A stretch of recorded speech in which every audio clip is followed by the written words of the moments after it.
Good day, everyone. I'm Mary Rose Orbiso, and today we will be tackling about ecoliteracy. So, first, what is ecoliteracy?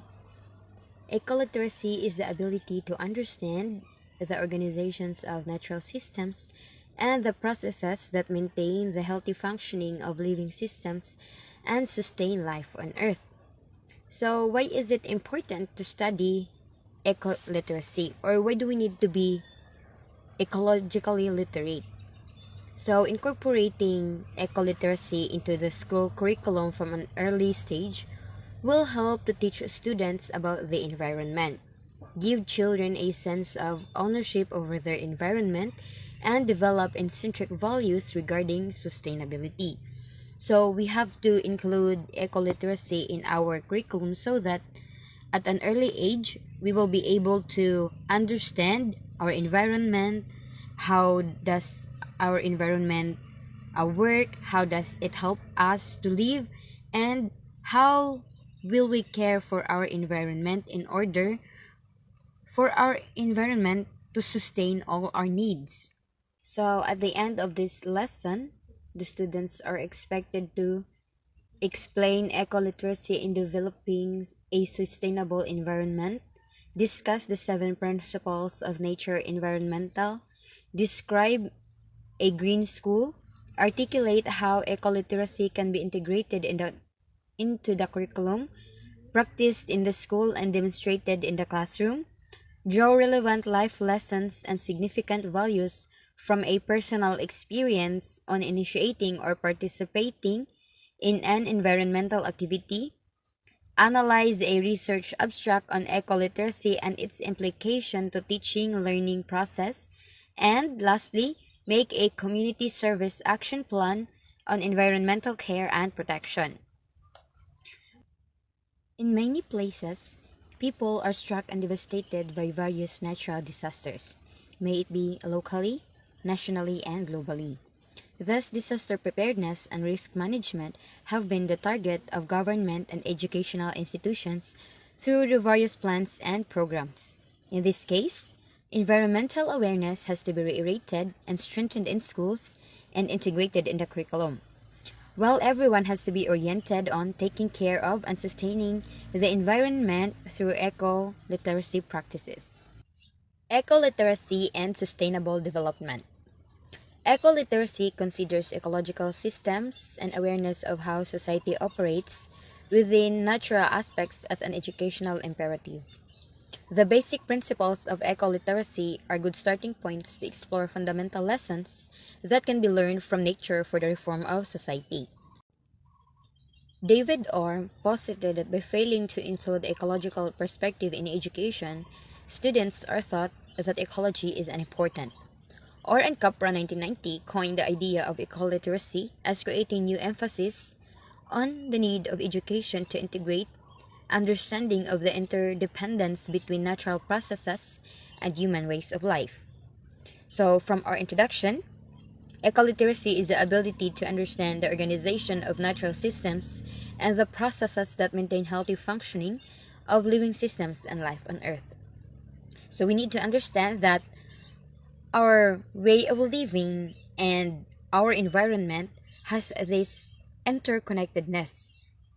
So in other perspective, ecoliteracy is an understanding of the principles of an organization that ecosystems have evolved to sustain the web of life, which is the first step on the road of sustainability. So as time goes by, there are changes in our way of life, and therefore our environment or our ecosystem evolved in order to sustain that web of life. The second step is the move towards eco-design, of which there is a need to apply the ecological knowledge to fundamental the redesigns of technologies and social institutions to bridge the current gap between human designs and the ecological sustainable system of nature. So, what is sustainability? Sustainability is the qualitative and quantitative condition that demonstrates the human capacity to survive over time. It is qualitative in a way that we want well-being, although it is difficult to measure, but it is also quantitative in that natural capital and ecological carrying capacity can be measured with footprinting tools. It is a biological and ecological imperative for human society to exist within the carrying capacity of the ecosystem. Ecoliteracy, therefore, provides the basis for integrated thinking about sustainability. It supports the frame of mind, ethics, and the type of practice that will support the kind of thinking that prioritizes ecological imperative. To achieve sustainability, we must trace the roots of our cultural assumptions and work on ecological illiteracy. Our society has created industries, processes, programs, and institutions that are destroying the ecosystem's ability to support life. This unsustainable and reckless action is a direct result of lacking of ecological understanding and the lack of sense of urgency. With this in mind, ecological literacy aims to replace fragmented thinking with new cognitive and social capacities necessary for the design of sustainable ways of living. So, as new technology arises, we have new developments of technologies, we are building new infrastructures that we need in order to survive. But we are not thinking that all the things we did can have a great impact in our environment. So we need to rethink. We need to consider our decisions. That is our decision good for us and for the environment, or is it only good for us and destructive for the environment? So we need to have in our minds that our environment also needs to be protected because the things we get the things to live from our environment. In order to help our environment, we need to be ecologically literate person, and as a whole the society needs to be literate also. So next we are going to tackle about the ecological literate person and society. For while 2017, an ecologically literate person can apply such understanding to the design and organization of communities and the creation of a regenerative culture. To be ecoliterate means to understand the principles of organization of ecological communities, such as ecosystems, and to use those principles for creating sustainable human communities. So we need to build an ecosystem where we can live peacefully with our environment. An ecologically literate person understands the essence of independence and interconnectedness, and that we are all part of a living system. So we need to put in our mind that it is not only us human beings who need caring. Our environment also needs caring from us, because if we destroy our environment, in return we will also be destroyed, because we get all the resources for us to live. We get all those things from our environment, from the ecosystem. Good day, everyone. I am Caitlin D. Villiardo from BS Ed Math 3. Today we will tackle about the ways to develop ecoliteracy in school. Educators want to teach students how to face the environmental challenges we've never seen before. So basically, the educators are preparing the students for ecological challenges that aim to give students a perspective called socially and emotionally engaged ecoliteracy to combat feelings of fear and hopelessness. So what is socially and emotionally engaged ecoliteracy? Socially and emotionally engaged ecoliteracy is about integrating emotional, social, and ecological intelligences, where social and emotional intelligences help students understand others' perspectives, empathize, and care, while ecological intelligence applies these skills to understanding nature. And bringing these intelligences together helps in various ways, from reducing behavioral problems to improving academic performance. And the goal is to foster social and emotional learning.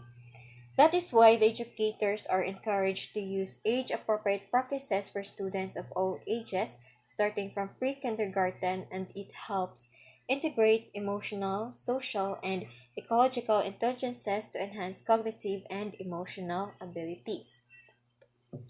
And these are the following practices. First, develop empathy for all forms of life. Developing empathy for all forms of life is understanding that all living things have similar needs and caring about the well being of other living beings and taking actions to help them. Second is embrace sustainability as a community practice. Embracing sustainability as a community practice is learning how plants, animals, and living things depend on each other and cooperating with others to strengthen the connections in the community. Third is make the invisible visible. Making the invisible visible is through using tools like Google Earth or apps to see and understand things that are not easily noticeable, and this aims to create ways of living that support life. Fourth is anticipate unintended consequences. Anticipating unintended consequences is through teaching strategies to foresee possible negative outcomes and think about problems as interconnected systems rather than isolated issues. Fifth is understand how nature sustains life. Understanding how nature sustains life is learning from nature's wisdom about interconnectedness, and recognizing that systems exist on different scales and live in a way that meets present needs while supporting nature for the future. So, in general, these practices are about caring for all living things, working together for a sustainable community, using tools to see important things, thinking ahead to avoid problems, and learning from nature to live in harmony with it. Next is the seven environmental principles of nature. Considering the key to understanding environmental problems is to learn about ecosystem. Ecology can be best appreciated in schools through a more practical and more relatable perspectives and manner of orientation and realization. So the following are the basic environmental principles of ecosystem adopted from Barry Commoner cited in Butler 2012. First, nature knows best. Nature has its own way of working and we should follow its rules. So if we want a constant supply of resources, we shouldn't mess with how nature does things because nature knows best. Second, all forms of life are important. Imagine it like a giant puzzle where every piece has a special role. That is why all forms of life are important because every living thing is crucial for keeping nature in balance. Third, everything is connected. In nature, everything works together like a team to keep things balanced. So if we disturb one part, it can affect the whole system. Fourth, everything changes. We should use smart and helpful technologies to make positive changes in how we treat the environment and think of it like upgrading our habits for the better. Fifth, everything must go somewhere. When we throw things away, they don't just disappear. So it's important for us to know what kind of waste we have and how to handle it properly. Sixth is ours is a finite earth. So earth has limited resources, so we need to be careful not to use them all up. And that is through recycling. Recycling is like giving things a second life to save our planet's resources. Seventh is nature is beautiful and we are stewards of God's creation. Indeed, nature is amazing, and as smart beings, it's our job to take care of it. Imagine being a caretaker of a beautiful garden. As stewards of God's creation, we have to protect and nurture it. So, to sum it all up, these principles are about respecting and working with nature, understanding our place in the big picture, using technology wisely, being responsible with waste, and taking care of our wonderful planet. Now let's tackle towards a green school and education for sustainable development. Schools are not just for learning subjects, they also have an important role in teaching students to care for nature. That is why the school environment should help students understand and appreciate a green lifestyle integrated into what they learn in classes. Encouraging a green environment, the schools should actively support and teach students about caring for the environment. This includes making connections between what they learn and how it relates to their health, safety, and their sense of belonging to the school and the larger world. In addressing environmental issues, to tackle environmental problems effectively, everyone in the school, teachers, and students alike should work together. And this involves incorporating environmentally friendly practices into all aspects of school life, from planning decisions to daily activities, essentially creating a green school. So, in other words, schools are not just about academics. They are crucial in teaching students to appreciate and take care of the environment. By integrating green principles into the curriculum and daily routines, students can learn to connect with nature and understand their role in making the world a better place. Hey everyone, I am Jackielou and my discussion are all about Green School, the concept, background, and its essential aspects. The concept of Green School was introduced in Europe in the 1990s, while the Rio Earth Summit of 1992 took cognizance of the need to take action in every area in which human impacts on the environment. The World Summit of Sustainable Development, or the WSSD, in Johannesburg in 2002 catalyzed the efforts to bring about a shift in educating about the environment to educating for sustainability. So this shift reflected the international climate of thinking about sustainable development that needs to meet the needs of the present without compromising future generations to meet their own needs. So there was a continuous misuse and abuse of natural resources in quest for development that would tend the future to be at stake. Hence, we need a deeper understanding and action to respond to environmental issues and challenges that our Earth is confronted with. Recognizing education as a critical means to achieve sustainability, the United Nations launched the Decade of Education for Sustainable Development, or DESD, in 2005 to integrate principles, values, and practices of sustainable development into all aspects of education and learning in order to encourage behavior that will create a more sustainable future in terms of environmental integrity, economic viability, and just a society for present and future generations, according to UNESCO 2005. So a key objective of the UNDESD is to foster better quality teaching and learning for ESD. This calls for reorientation of thinking and practice of formal education, including teaching learning approaches and assessments. Green School and ESD. The Green School is visualized as a school guided by the principles of environmental sustainability. So this means it seeks to create a conducive environment to fully utilize all resources and opportunities inside and outside the school and orient teachers and students on environmental sustainability through active involvement of the community. It demands ongoing, continuous, and synergistic efforts of all stakeholders towards improving the environment of the school and its surroundings. So students' learning experiences outside schools help them to consolidate and apply knowledge, gain understanding of environmental processes, interrelationships, and issues, acquire life skills, and help fosters attitudes, values, and sensitivity towards environmental concerns. A green school is identified with these elements and practices that inculcate environmental sensitivity to promote environmental sustainability through various environment-friendly means and encourage judicious use of resources. It also caters to the physical, mental, and social and emotional needs of a child by ensuring a school environment that is physically safe, emotionally sourced, and psychologically enabling. Essential aspects of green school environment.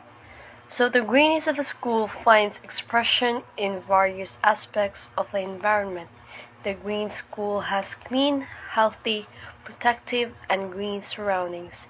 It also promotes both the physical and psychosocial health of learners and others in school, ensures a healthy provision of health services such as nutritional supplementation and counseling, hygienic, safe drinking water, neat and clean classrooms, playgrounds and parks, and etc. Safe learning environment with healthy practices, example, a school free of drugs, corporal punishments and harassments, and bring children closer to nature and involves them in taking care of it. Thus, a green school is a school that engages the school community, especially children, in critical thinking and learning by adopting participatory, practical, and collaborative approaches to work together and make the school environment healthier for students and staff by involving the whole community to work towards a sustainable future. A green school adheres to the following precepts. First is learning about the environment. It focuses mainly on acquisition of knowledge and understanding of surroundings and related issues. So this means that studying the environment involves gaining knowledge and comprehension about our surrounding and various connected matters like ecosystems, climate change, conservation, and pollution. For instance, learning about how deforestation affects biodiversity in rainforests or understanding the impact of carbon emission and climate change are examples of exploring environmental issues and their interconnectedness with the world around us. Number 2, learning through the environment. It refers to the process of learning while being engaged with environment inside and outside the classroom. In other words, it emphasizes the educational processes that occur while actively engaging with the surroundings, both within and beyond the traditional classroom setting. Conducting field trips to ecological reserves or organizing activities like gardening or exploring local systems are examples of learning through the environment. These experiences allow students to directly engage with and learn from their surroundings, fostering deeper understanding of ecological concepts beyond textbooks and lectures. Developing an informed response and responsibility towards the environment beyond acquisition of skills and knowledge. It refers to an educational approach that focuses on developing a sense of responsibility, fostering informed decision-making, and encourage active engagement in environmental conservation efforts going beyond simply acquiring knowledge and skills.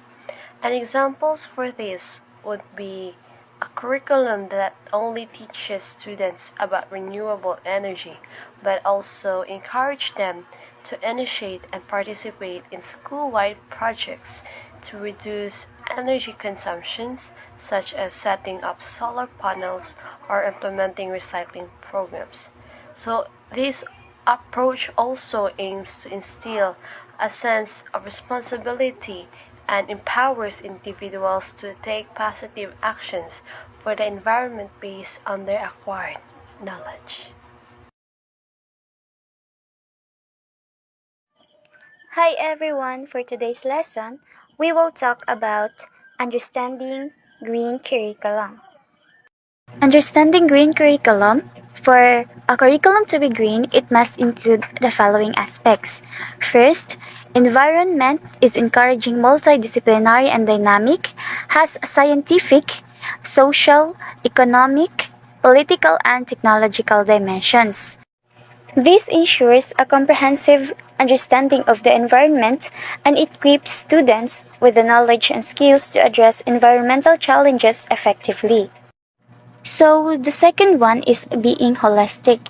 A green curriculum views environment as all that is around and aims to give a better understanding of the way the world functions, its operation, its alternation, because of the actions of human race and its consequences.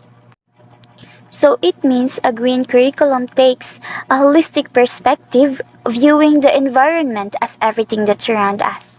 It aims to provide students with a deeper understanding of how the world functions, the impact of human actions on the environment, and the consequences of these actions. This broader awareness fosters a sense of responsibility for sustainable living.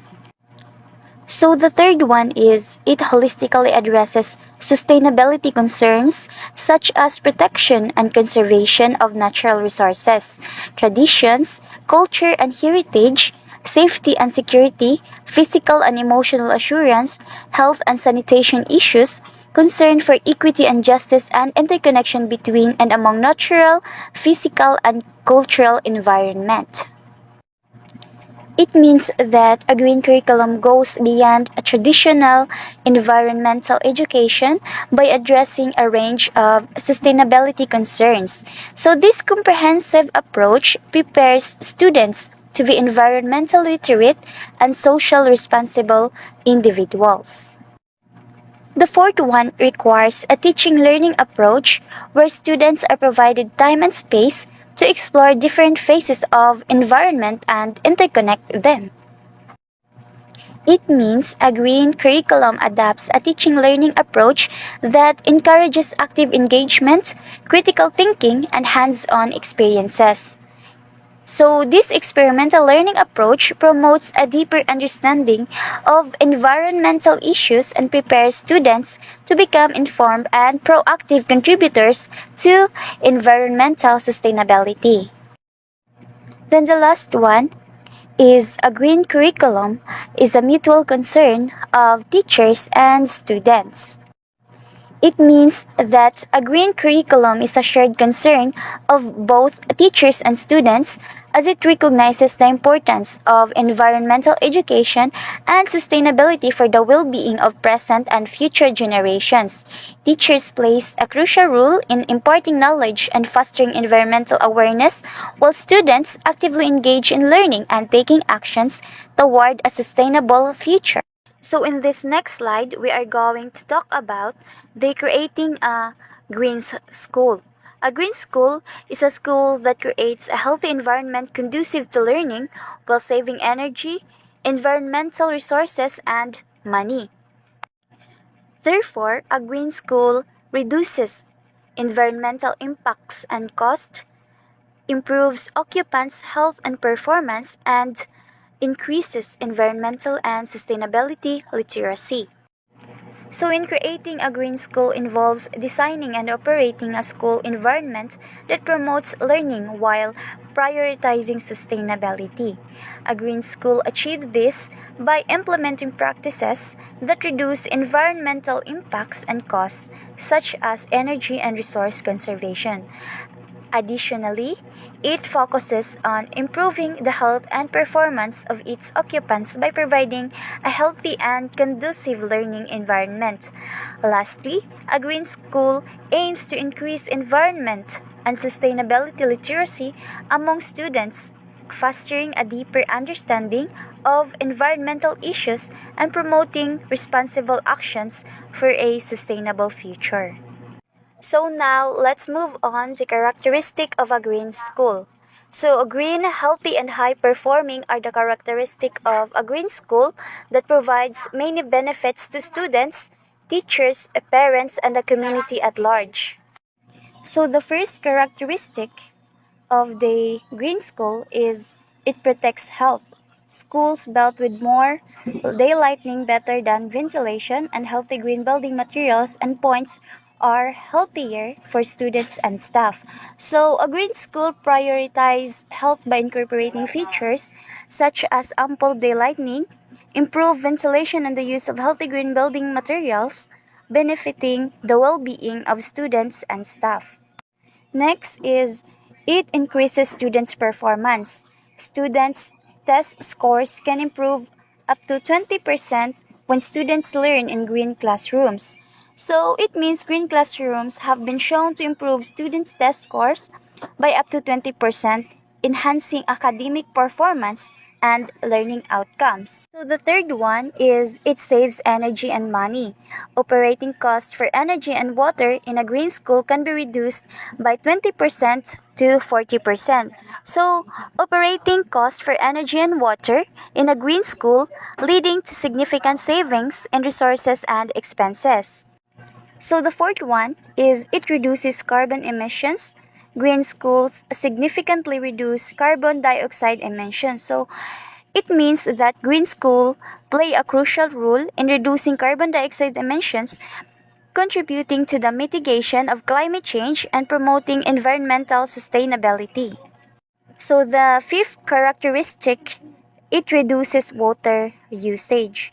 On an average, a green school reduces water usage by 32% that has direct savings for the building.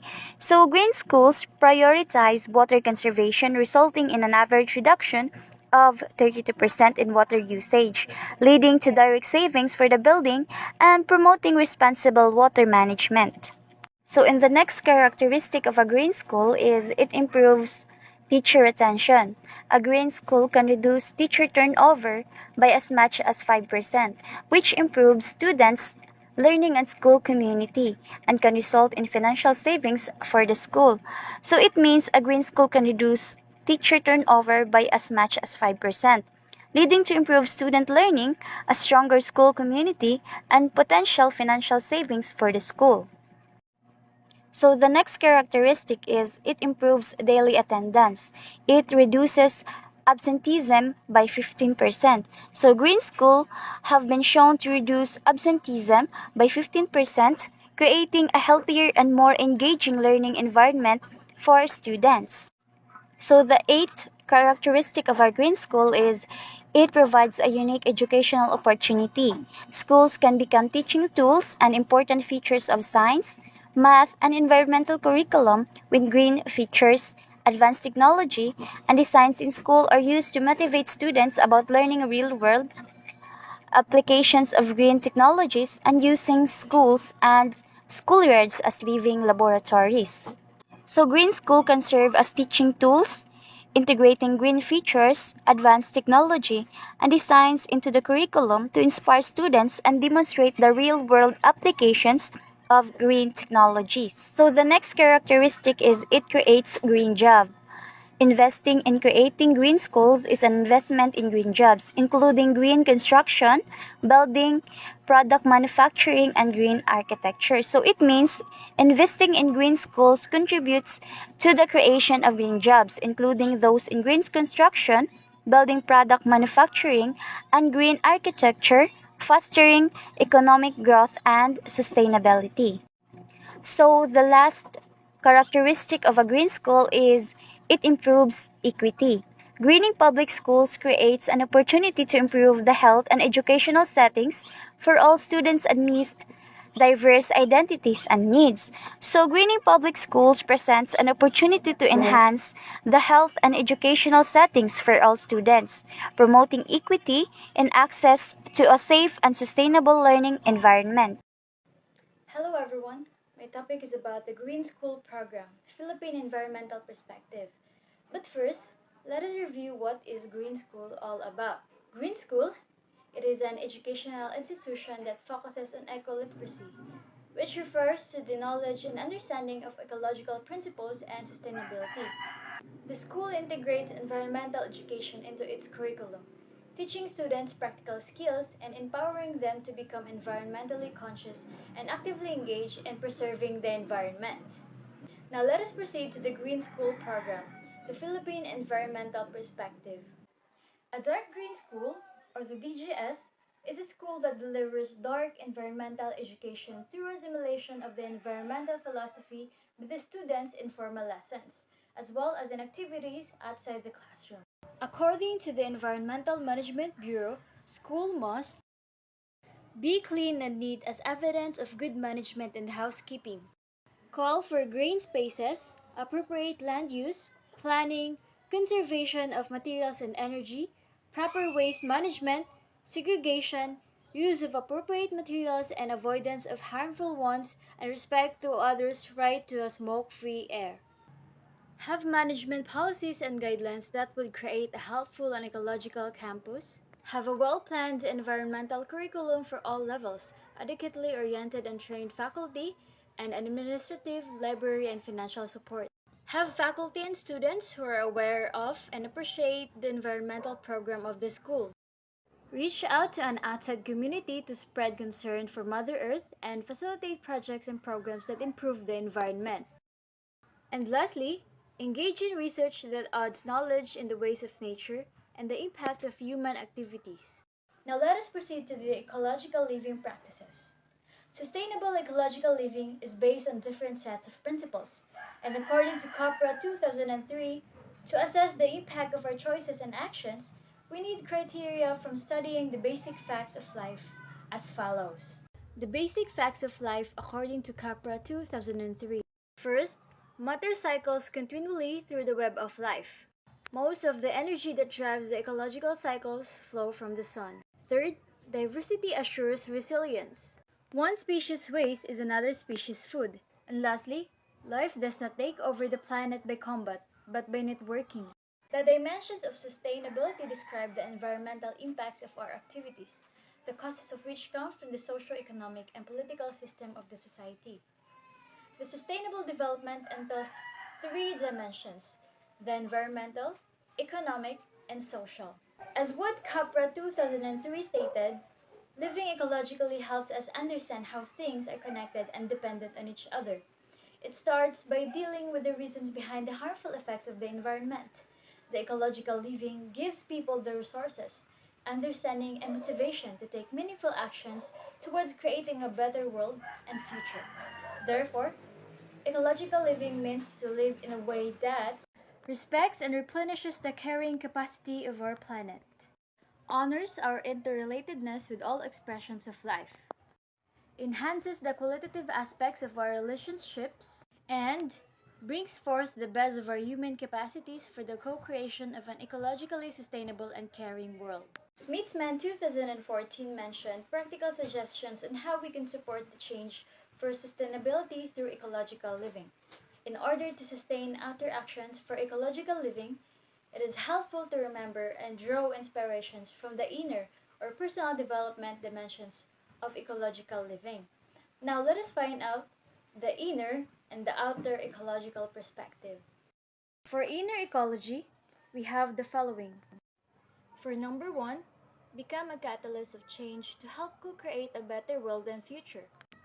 Care for and relate with non-human beings while spending time with nature.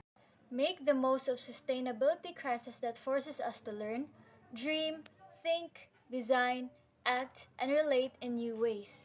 Fourth, join the rest around the world in becoming agents of sustainability. Nurture nature by taking care of our body and become aware of our natural body rhythms. Become more energy efficient and learn to recycle our own energy. Learn to compost our own waste and no need to dump this onto others. And become aware of rights, needs, and well-being of future generations and explore how we can support this in our actions. And for the outer ecology, we have the following.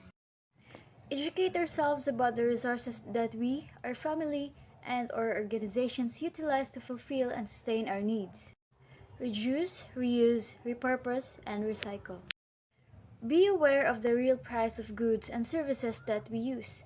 Cheap products often have hidden costs. Examples are the cost of child labor, animal cruelty, or degradation of ecosystems. Find out any child labor practices or natural resources that were sacrificed in the process of producing products and services. Recycle gray water. Sixth is to collect and use rainwater. Create an organic vegetable garden. Eighth is to compose organic waste and use the compost in the garden. Create a garden with the balance of endemic or indigenous plants to support local wildlife such as animals, insects, trees, and plants. 10th is to create a roof garden or the green roof as a natural air conditioning alternative to increase garden space. Buy organic and local products as much as possible. And last but not least, support local businesses and organizations that care for our planet. The significance of both inner and outer ecology of Smithsman lies in understanding and maintaining a sustainable and harmonious relationship between human beings and the environment. By recognizing the interplay between inner and outer ecologies, Smithsman emphasizes the interconnectedness of human beings and the natural world. It highlights the need for individuals to cultivate and balance a sustainable relationship with the environment, not only for their own well being, but also for the health and longevity of the planet. This approach encourages individuals to consider the long term consequences of their actions, adopt sustainable lifestyle, and work towards creating a more environmentally conscious and resilient society. And that ends my topic. Thank you. Since we are already done with our previous topic, now let's proceed to the next, which is all about integrating ecological literacy into the curriculum. So, according to slide 2015, the Center of Ecoliteracy 2015 promotes a variety of teaching strategies based on practices that are developmentally appropriate to students' level and are brain-based to foster knowledge, skills, and values essential to sustainable living. Students learn best when teaching strategies are varied that include hands-on activities, time for reflection, thoughtful discussion, and combine indoor and outdoor environments, including interdisciplinary projects. So this includes the place-based learning. So the place-based learning, it is an experimental learning that engages students in their own environments and a strategy that captures their imaginations and advances environmental stewardship and civic engagement. So activities include mapping the local environment to learn key ecological and cultural principles, studying the interplay between local society and the environment, supporting habitat restoration projects, and working with local citizens to improve the quality of life in their communities. So learning takes students out of the classroom and into the community and natural environment. So it adheres to the following principle. So first principle is that place-based projects are integrated back into classroom lessons. So second is students want to learn in order to apply their knowledge in solving real problems. Third is students play an active role in redefining and recreating projects. And the fourth is students' collaboration with local citizens, organizations, agencies, businesses, and government. Fifth is students help make plans that shape the future of their social, physical, and economic environments. And the last is the students are encouraged to view their community as an ecosystem and to understand the relationships and processes necessary to support healthy living. Next is the Socratic inquiry. This is named after the Greek philosopher Socrates, who believed that question, not answer, stimulates learning. Therefore, rather than teaching facts and information, teachers encourage students to ask questions about their assumptions, values, and perceptions. Therefore, the role of the teacher shifts from direct instruction to facilitating discussion. So, through skilled questioning, the teacher asks students to clarify their statements, identify weaknesses in their arguments, and provide evidence for their reasoning. So in return, this strategy impacts students' learning as evidenced by the following outcomes. So first, we have students reveal their beliefs, misconceptions, and values, and eventually clarify their thoughts related to the topic being discussed. So second is students become more adept on critical thinking. Third is students improve their listening skills and learn to be better articulate their thoughts and ideas and become more tolerant of diverse opinions. So now we have the experiential learning. So experiential learning, it promotes students' involvement in the real world and defines the teacher's role as a facilitator of learning. So the process of learning leads to behavioral outcomes. It is based on the premise that learning is an active and a continuous process with experience at its foundation.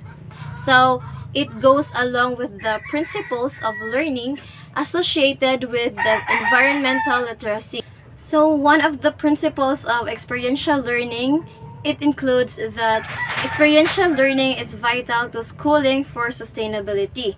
So next is that we have only through direct contact with the natural world will students develop an in-depth understanding of fundamental ecological principles.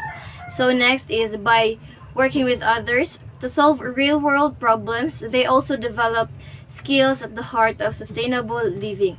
So next is that when students participate in experiential learning, they frequently follow the learning cycle. So now let's proceed to the interdisciplinary learning. So it emphasizes connections between traditionally discrete disciplines such as math, science, history, and language arts, rather than limiting learning to one content area at a time. So the following are advantages of interdisciplinary learning. So it includes when teaching and learning are organized around themes, problems, or issues, students seek knowledge and skills from a variety of disciplines to provide an expanded and more complex understanding of the topics. So, when done well, interdisciplinary approach eliminates fragmentation and learning of isolated skills. It allows students to access a particular theme from different entry points as they work with a range of sources of information and perspectives. So it also allows teachers to better differentiate instruction and create more interesting and rich methods of assessment. It increases students' motivation for learning as well as their level of active engagement. So students recognize the value of their learning and become more involved in it. And then we have the students learn more when they apply a variety of skills to what they are studying and when they interact with other classmates, teachers, and members of the community. So the last is interdisciplinary teaching and learning activities adheres to the principles that help define sustainable living. In conclusion, integrating ecological literacy into the curriculum is very important, not just to students but also to teachers, because it gives us different strategies or ways to what's best for learning.